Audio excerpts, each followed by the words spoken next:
Hello friend, स्वागत है आपका अपने YouTube channel grow more pro में। आज की वीडियो में हम जानेंगे सैलरीड पर्सन पर इतना टैक्स क्यों लगाया जाता है और कैसे अमीर लोग लगभग 0% टैक्स पे करते हैं और दिन प्रतिदिन और ज़्यादा अमीर होते जा रहे हैं। उससे पहले अगर आप चैनल पर नए हैं तो चैनल को सब्सक्राइब करना ना भूलें और अगर वीडियो पसंद आए तो वीडियो को लाइक करें, शेयर करें। क्या आप जानते हैं ईयर 2018 में अमेजन का प्रॉफिट था 77,000 करोड़ रुपए, लेकिन अमेजन ने टैक्स पे किया 0%। ये सब कैसे पॉसिबल है? एक बार वॉरेन बफेट से एक इंटरव्यू में पूछा गया, आपके एम्प्लॉय कितना टैक्स पे करते हैं? तो उन्होंने कहा 31%। और आप कितना टैक्स पे करते हैं? तो वो बोले, मैं अपनी सेक्रेटरी से भी बहुत कम टैक्स पे करता हूँ। आखिर ये सब कैसे पॉसिबल है कि हज़ारों करोड़ के टर्नओवर के बाद भी ये लोग लगभग ना के बराबर टैक्स पे करते हैं और लीगली टैक्स बचाते हैं? इन सब के पीछे कहीं ना कहीं हमारा एजुकेशन सिस्टम भी है, जहां फाइनेंशियल एजुकेशन नहीं दी जाती। हमें सिखाया जाता है कि कैसे ज़्यादा मार्क्स लेकर आएँ जिससे जॉब मिलने में आसानी हो।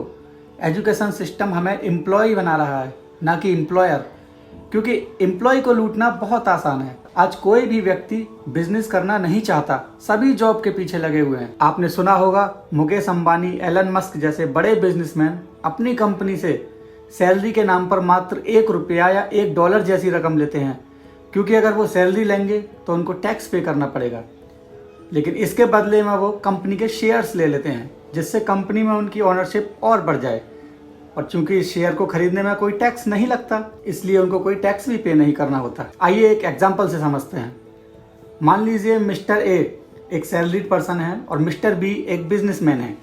मिस्टर ए साल का 1 करोड़ रुपया कमाते हैं। अगर मिस्टर ए सभी सेक्शन में सेव करने के बाद 10 लाख रुपए बचा भी लेते हैं टैक्स में, तो उनकी इनकम हुई 90 लाख रुपए, जिसमें से सरकार 30% के हिसाब से 27 लाख पहले ही ले लेगी TDS के रूप में।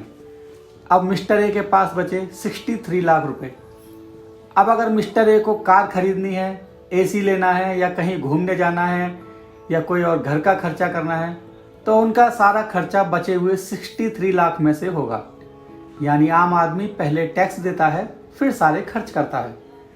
अब दूसरा एग्जांपल लेते हैं, मिस्टर बी जो कि एक बिजनेसमैन है और इनकी भी इनकम हुई 1 करोड़ रुपए। अब अगर मिस्टर बी को कार खरीदनी है तो वो उसको कंपनी एक्सपेंस में क्लेम करेंगे और अपनी कार कंपनी के नाम से खरीदेंगे। जब आप बिजनेस चला रहे हो तो जिस रूम में आप बैठोगे वहाँ AC भी चलाओगे, उसका खर्चा भी कंपनी के नाम पर। बिजनेस मीटिंग के लिए कार यूज करोगे या अगर आपको फॉरेन जाना है तो स्किल इंप्रूवमेंट के नाम पर वो खर्चा भी कंपनी के नाम पर। अगर घर का कोई रूम आप बिजनेस पर्पज के लिए यूज करते हैं तो उसका रेंट भी आपका बिजनेस पे करेगा। इंटरनेट का खर्चा आपका बिजनेस पे करेगा। कोई सॉफ्टवेयर खरीदा है आपने, उसका खर्चा आपका बिजनेस पे करेगा। अगर आपको लैपटॉप लेना है उसका खर्चा भी आपका बिजनेस पे करेगा। यानी कि बिजनेसमैन पहले खर्च करता है, फिर बचे हुए पैसों पर टैक्स देता है। इन सभी खर्चों को आप अपने बिजनेस से पे कर सकते हैं। मान लीजिए मिस्टर बी का टोटल खर्चा हुआ 75 लाख रुपीज। अब मिस्टर बी का प्रॉफिट बचा 25 लाख। सारी फैसिलिटी लेने के बाद मिस्टर बी का मैक्सिमम टैक्स बनेगा 5 लाख। अब मिस्टर बी ने एक और तरीका निकाला। उन्होंने अपने बिजनेस को फैमिली बिजनेस की तरह शो किया, जहां उनके फैमिली मेंबर्स, माँ बाप, बीवी, बहन उनकी बिजनेस में हेल्प करते हैं और मिस्टर बी उनको 41,500 रुपये हर महीने सैलरी के रूप में देते हैं। तो हर मेंबर की एनुअल इनकम होगी लगभग 5 लाख रुपए।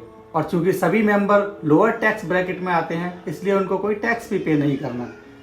और मिस्टर बी को मिलेंगे 20 लाख रुपए, वो भी टैक्स फ्री। अब टोटल सैलरी पे करने के बाद प्रॉफिट बचा 25 lakh minus 20 lakh equal to 5 lakh. अब मिस्टर बी इस 5 लाख रुपए पर टैक्स भी देंगे तो उनका टैक्स बना 1 लाख। अब चूंकि प्रॉफिट 5 लाख है तो इनकम टैक्स रूल के अनुसार इस 5 लाख पर भी उनको कोई टैक्स नहीं देना। जहां एक आम आदमी 1 करोड़ की इनकम पर टैक्स देता है 27 लाख और बाकी बचे पैसों से बाकी खर्चे करता है, वहीं एक बिजनेसमैन 1 करोड़ की इनकम पर टैक्स देता है लगभग 0 या ना के बराबर। इसलिए अमीर आदमी अमीर होता जा रहा है।